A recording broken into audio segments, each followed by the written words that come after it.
बहुत पुराने जमाने की बात है। एक राजा था। उसके महल में एक बहुत सुंदर बाग था। बाग में तरह तरह के फूलों के पौधे और अनेक प्रकार के मीठे फलों के पेड़ थे। लेकिन इस बाग में सबसे आश्चर्यजनक चीज थी, एक सेब का पेड़ था जिसमें सोने के सेब लगते थे। राजा ने इस पेड़ की देखभाल का खास इंतजाम कर रखा था। जब इसके फल पकते थे तो चौकीदार रात दिन पेड़ का पहरा दिया करते थे ताकि कोई सोने का सेब चुरा कर न ले जाए। लेकिन एक दिन की बात है कि बाग के माली ने जब सोने के सेबों को गिना तो उसमें से एक सेब गायब था। उसने दौड़कर राजा को खबर दी। राजा फौरन बाग में पहुंचा। उसे यह देखकर बड़ा आश्चर्य हुआ कि देखभाल का इतना पक्का इंतजाम होने पर भी एक सेब किसी ने चुरा लिया।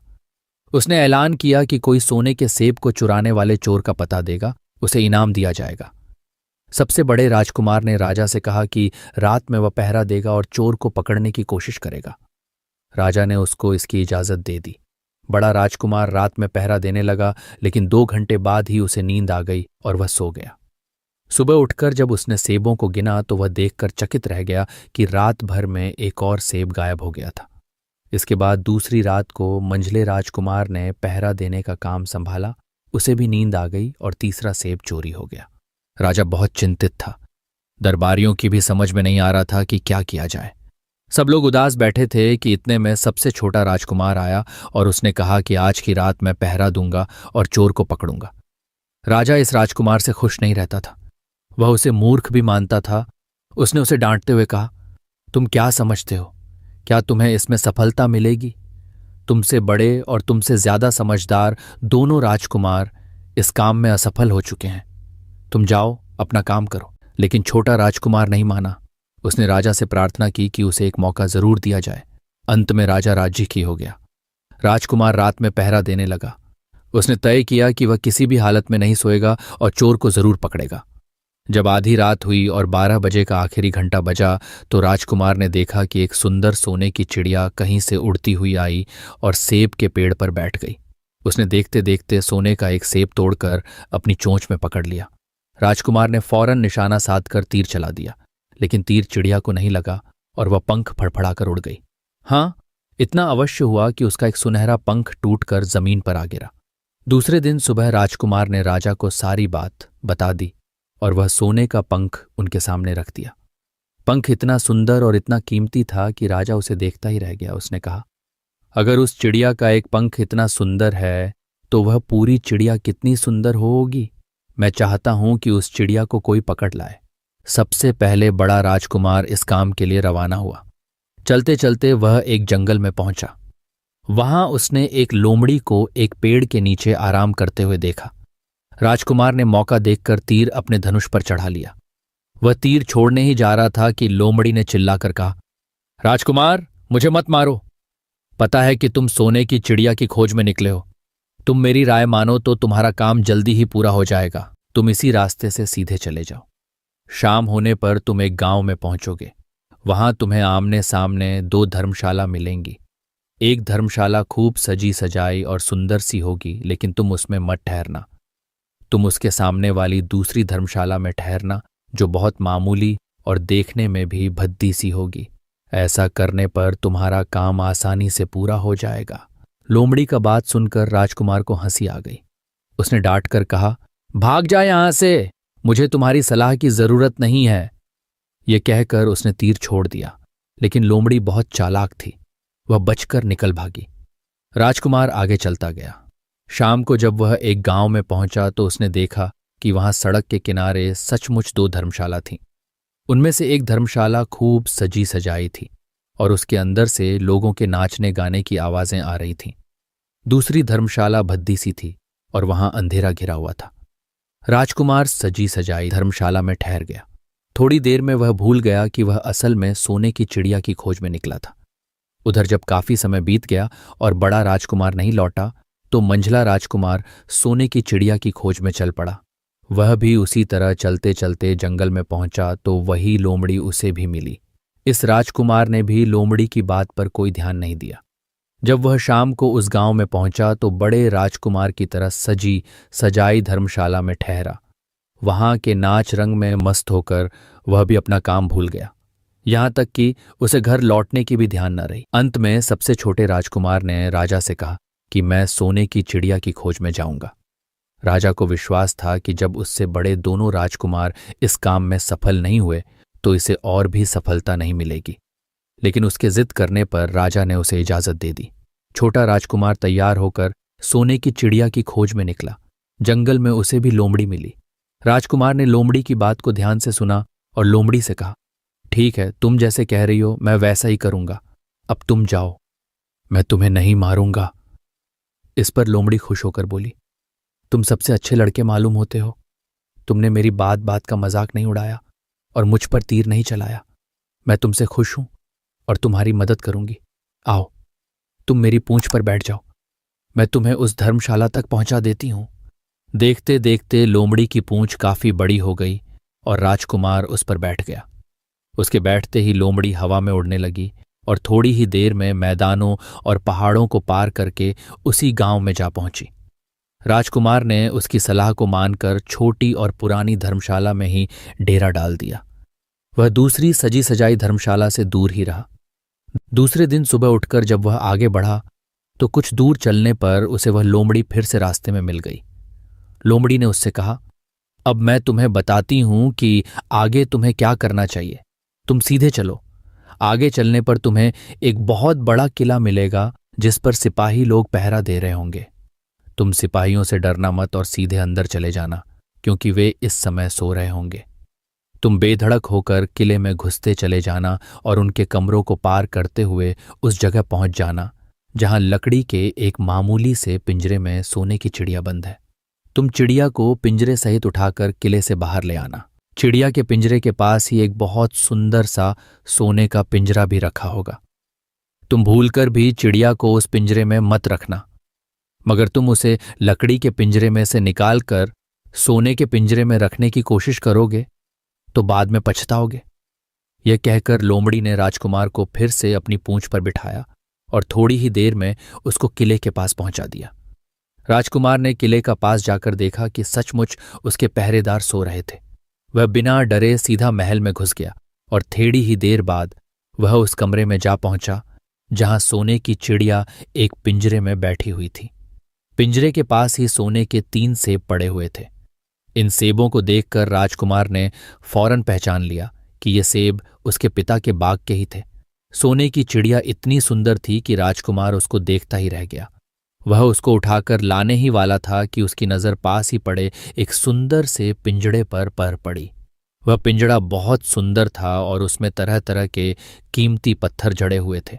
सोने की चिड़िया के लिए वही पिंजरा ठीक मालूम पड़ता था। राजकुमार लोमड़ी की बात को भूल गया और उसने सोने की चिड़िया को लकड़ी के पिंजरे से निकालकर सोने के पिंजरे में बंद कर दिया। लेकिन नए पिंजरे में आते ही चिड़िया ने खूब जोर जोर से शोर मचाना शुरू कर दिया। राजकुमार पिंजरे को उठाकर कमरे से बाहर भी नहीं निकल पाया था कि बहुत से सिपाही कमरे में घुस आए और उन्होंने राजकुमार को पकड़ लिया। अब राजकुमार को अपनी भूल का पता चला। उसे याद आया कि लोमड़ी ने उससे क्या कहा था, लेकिन अब क्या हो सकता था। सिपाही उसे खींचते हुए राजा के दरबार में ले गए। राजा के पूछने पर राजकुमार ने सारी बात कह सुनाई। राजा बोला, तुम मेरे महल में चोरी करने के लिए घुसे थे। मैं तुमको माफ नहीं कर सकता। तुम्हें फांसी की सजा दी जाएगी, लेकिन मैं तुम्हें एक मौका देता हूं। अगर तुम मेरे लिए सोने का घोड़ा ला दो तो मैं न सिर्फ तुम्हें छोड़ दूंगा बल्कि सोने की चिड़िया भी तुमको दे दूंगा। राजकुमार को अपनी जान बचाने के लिए राजा की शर्त माननी पड़ी। अब वह सोने के घोड़े की तलाश में निकला। किले के बाहर जाने पर उसने देखा कि लोमड़ी का उसका इंतजार कर रही है। उसने लोमड़ी को सारी बातें बताईं। लोमड़ी ने निराश होते हुए कहा, मैं अब तुम्हारी कोई मदद नहीं करूंगी। तुमने मेरे कहने के अनुसार नहीं किया। मैंने जिस तरह से कहा था, अगर तुम उस तरह से काम करते तो इस मुसीबत में नहीं फंसते और सोने की चिड़िया तुम्हें मिल जाती। राजकुमार बोला, इस बार मुझे माफ कर दो, मुझसे गलती हो गई। मेरा काम तुम्हारी सहायता के बिना नहीं चलेगा। मुझे राजा ने सोने का घोड़ा लाने के लिए कहा है, वरना वह मुझे फांसी पर चढ़ा देगा। लोमड़ी ने कहा, अखैर मैं तुम्हें माफ करती हूं। अब तुम ऐसा करो कि मेरी पूंछ पर बैठकर सीधे चले चलो। कुछ दूर जाने पर तुम्हें एक दूसरा किला मिलेगा। उसी किले की घुड़साल में तुम्हें सोने का घोड़ा बंधा हुआ मिलेगा। महल के नौकर चाकर सब सो रहे होंगे। तुम चुपचाप जाना और घोड़े को खोल लेना। लेकिन एक बात याद रखना, वहां घोड़े के पास ही घोड़े पर कसने के लिए 2 जीनें रखी होंगी। उसमें से एक तो पुरानी चमड़े की जीन होगी और दूसरी सोने की जीन होगी। तुम सोने की जीन को छूना भी मत और उस घोड़े पर पुरानी चमड़े की जीन को कसकर सवार हो जाना और उसे दौड़ते हुए किले से बाहर चले आना। राजकुमार ने वादा किया कि वह ठीक ठीक वैसा ही करेगा। लोमड़ी ने उसको अपनी पूंछ पर बैठाया और कुछ ही देर में वह उसे ले किले के पास जा पहुंची। किले के पास पहुंचते ही लोमड़ी ने उसे नीचे उतारा और फिर वहां से चली गई। राजकुमार सीधा फाटक से किले में घुस गया। अंदर जाकर उसने देखा कि वहां के सभी नौकर चाकर सोए हुए थे। थोड़ी ही देर में वह किले की घुड़साल में जा पहुंचा। वहां एक बहुत सुंदर सुनहरा घोड़ा बंधा हुआ था। राजकुमार ने पास जाकर देखा कि वह घोड़ा सचमुच सोने का था। ऐसा सुंदर घोड़ा उसने सपने में भी नहीं देखा था। उसने आगे बढ़कर घोड़े को खोल लिया। जब वह बाहर निकलने लगा तो उसकी नजर एक कोने में पड़ी हुई सोने की जीन पर गई। ये जीन बहुत सुंदर थी और इसमें हीरे मोती जड़े हुए थे। उसके पास ही एक फटी पुरानी चमड़े की जीन पड़ी हुई थी। इतने सुंदर घोड़े पर पुराने चमड़े की जीन कसना राजकुमार को अच्छा नहीं लगा। उसने सोने की जीन उठा ली और घोड़े पर कसना शुरू किया। इतने में घोड़ा जोर से हिनहिना उठा। किले के नौकर चाकर जाग गए। थोड़ी ही देर में राजकुमार पकड़ लिया गया। राजकुमार को सिपाहियों ने हाथ बांधकर अपने राजा के सामने पेश किया। राजा ने सारी बातें सुनकर कहा, तुमने मेरे घोड़े को चुराने की कोशिश की है, इसलिए तुम्हें फांसी की सजा दी जाएगी। लेकिन अगर तुम मेरा एक काम कर दो तो मैं तुम्हें छोड़ सकता हूं। यहां से कुछ ही दूर एक सोने का महल है और उसमें बहुत सुंदर राजकुमारी रहती है। अगर तुम अपनी जान बचाना चाहते हो तो उस राजकुमारी को मेरे पास ले आओ। तुम्हें इनाम में यह सोने का घोड़ा दे दूंगा। बेचारा राजकुमार, वह फिर से एक नई मुसीबत में फंस गया। उसे मजबूर होकर राजा की शर्त माननी पड़ी। अब वह सोने के महल की खोज में निकला। कुछ दूर चलने पर फिर उसे वह लोमड़ी मिली। पता नहीं कैसे लोमड़ी को सारी बातें मालूम हो गई थीं। वह बोली, देखो, तुमने इस बार भी मेरी बात नहीं मानी। मेरी बात मान जाते तो यह नई मुसीबत तुम्हारे गले नहीं पड़ती। खैर, मुझे तुम पर दया आ रही है, मैं तुम्हारी मदद करूंगी। चलो, मैं तुमको सोने के महल के पास पहुंचाए देती हूं। तुम महल के बाहर ही कहीं पीछे छिपे रहना। जब उसमें से शाम को राजकुमारी तालाब में नहाने के लिए बाहर आए तो तुम आगे बढ़कर उसका हाथ पकड़ लेना। जैसे ही तुम उसको छुओगे, राजकुमारी तुम्हारे साथ आने के लिए राजी हो जाएगी। लेकिन एक बात याद रखना, तुम उसको वहां से अपने साथ ले आना। उसे वापस महल में मत जाने देना। वह तुमसे कहेगी कि मैं अभी अपने माता पिता से मिलकर आती हूं, लेकिन तुम उसकी बातों में मत आना, वरना फिर मुसीबत में फंस जाओगे। यह कहकर लोमड़ी ने फिर से अपनी पूंछ फैला दी और राजकुमार उस पर बैठ गया। देखते देखते लोमड़ी हवा में उड़ती हुई कुछ देर बाद सोने के महल के पास जा पहुंची। महल के पास पहुंचते ही राजकुमार एक पेड़ के नीचे छिपकर बैठ गया। शाम को जब राजकुमारी नहाने के लिए किले से बाहर आई तो राजकुमार ने हिम्मत करके आगे बढ़कर उसका हाथ पकड़ लिया। उसके छूते ही राजकुमारी उसके साथ चलने के लिए तैयार हो गई। वह बोली, राजकुमार, तुम मुझे जहां भी ले जाना चाहोगे मैं तुम्हारे साथ चलूंगी, लेकिन मुझे थोड़ी देर के लिए अपने माता पिता से मिल आने दो। राजकुमार ने कहा, नहीं, यह नहीं होगा, तुम्हें तुरंत मेरे साथ चलना पड़ेगा। लेकिन राजकुमारी रोने लगी। इतनी सुंदर राजकुमारी को रोते देखकर राजकुमार का मन पिघल गया। अंत में वह राजी हो गया और बोला, जाओ, थोड़ी देर के लिए माता पिता से मिल आओ, लेकिन फिर तुरंत बाहर चली आना। लेकिन राजकुमारी ने जैसे ही किले में पैर रखा, किले के पहरेदार जाग गए और उन्होंने राजकुमार को पकड़ लिया। राजकुमार बहुत पछताया, लेकिन अब क्या हो सकता था।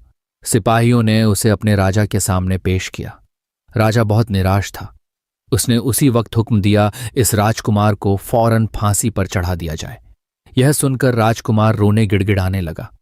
इस पर राजा ने थोड़ी देर विचार करने के बाद कहा, मैं अपनी आज्ञा वापस नहीं ले सकता, लेकिन अगर तुम मेरा एक काम कर दो तो तुम्हारी जान बच सकती है। हमारे किले के ठीक सामने ये जो बड़ा पहाड़ है, इसके कारण हमारे किले की सुंदरता नष्ट होती है। अगर तुम 8 दिन में इस पहाड़ को खोदकर साफ कर दो तो हम तुम्हें क्षमा कर देंगे और राजकुमारी का विवाह तुम्हारे साथ कर देंगे। राजकुमार किले के बाहर आकर पहाड़ को देखने लगा।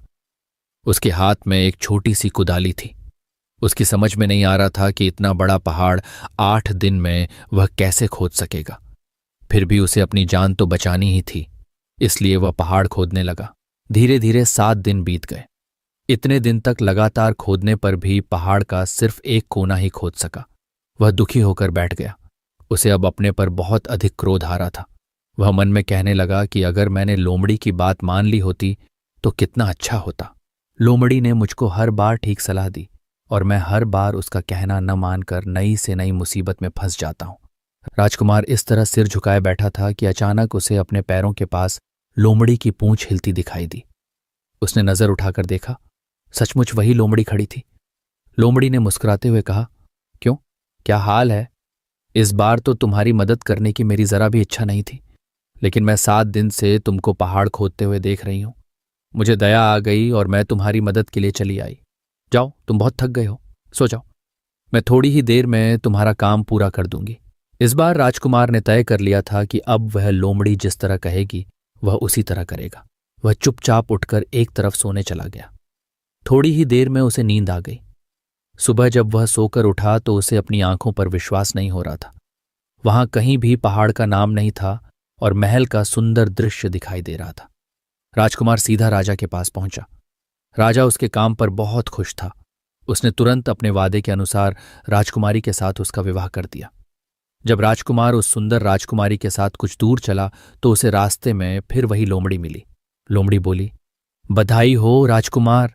राजकुमारी के साथ तुम्हें देखकर मुझे बड़ी खुशी हो रही है, लेकिन अब तुम्हें सोने का घोड़ा और सोने की चिड़िया भी प्राप्त करनी चाहिए, क्योंकि वे दोनों चीजें तुम्हारे ही लायक हैं और तुम उन्हें आसानी से प्राप्त कर सकते हो। लेकिन भला मुझे सोने का घोड़ा और सोने की चिड़िया कैसे मिल सकती है? मैं तो इस राजकुमारी को भी उस राजा के लिए ले जा रहा हूं। लोमड़ी ने कहा, नहीं, तुम ऐसा काम कभी मत करना। इस राजकुमारी के साथ तुम्हारा विवाह हुआ है और यह अब तुम्हारी ही है। अगर तुम मेरे कहने के अनुसार काम करो तो तुम्हें सोने का घोड़ा और सोने की चिड़िया भी मिल सकती है। तुम पहले इस राजकुमारी को लेकर सोने के घोड़े वाले राजा के पास जाओ। राजा खुश होकर तुमको सोने का घोड़ा दे देगा। तुम घोड़े पर सवार हो जाना और सवार होकर सबसे विदा लेना। राजकुमारी से तुम सबसे बाद में विदा लेना। जैसे ही तुम राजकुमारी के पास पहुंचो, तुम उसे हाथ से पकड़कर घोड़े के ऊपर खींच लेना और घोड़े को दौड़ा देना। सोने का घोड़ा इतना तेज दौड़ता है कि दुनिया का तेज से तेज घोड़ा भी उसकी बराबरी नहीं कर सकता। जाओ, तुम पहले इतना काम पूरा करो। इसके बाद आगे का काम मैं तुम्हें बाद में बताऊंगी। मैं तुम्हें वहां रास्ते में मिलूंगी। राजकुमार ने ठीक वैसा ही किया जैसा लोमड़ी ने उससे कहा था। जब सोने के घोड़े वाले राजा ने खुश होकर उसे इनाम में सोने का घोड़ा दिया तो राजकुमार उस पर सवार हो गया और उससे विदा लेने लगा। अंत में वह राजकुमारी को उठाकर घोड़ा को तेजी से दौड़ाता हुआ किले से बहुत दूर निकल आया। रास्ते में एक पेड़ के नीचे लोमड़ी उसका इंतजार कर रही थी। उसे देखकर लोमड़ी बोली, शाबाश, अब तुम सोने की चिड़िया भी प्राप्त कर लो। जब तुम सोने की चिड़िया वाले राजा के पास पहुंचोगे तो वह इस घोड़े को देखकर बहुत खुश होगा। तुम उससे कहना कि पहले सोने की चिड़िया का पिंजरा मेरे हाथ में दे दो, तब मैं यह घोड़ा तुमको दूंगा। जब वह पिंजरा तुम्हारे पास लाए तो तुम पिंजरा उसके हाथ से छीन लेना और घोड़े को दौड़ा देना। बस ऐसे चिड़िया तुमको मिल जाएगी और कोई तुम्हें पकड़ भी नहीं सकेगा। इस बार भी राजकुमार ने ठीक वैसा ही किया। वह राजकुमारी के साथ ही घोड़े पर बैठा रहा और जब राजा ने उसके हाथ में सोने की चिड़िया का पिंजरा दिया तो उसने देखते देखते लात मार दी और सोने का घोड़ा हवा से बातें करने लगा। कुछ दूर चलने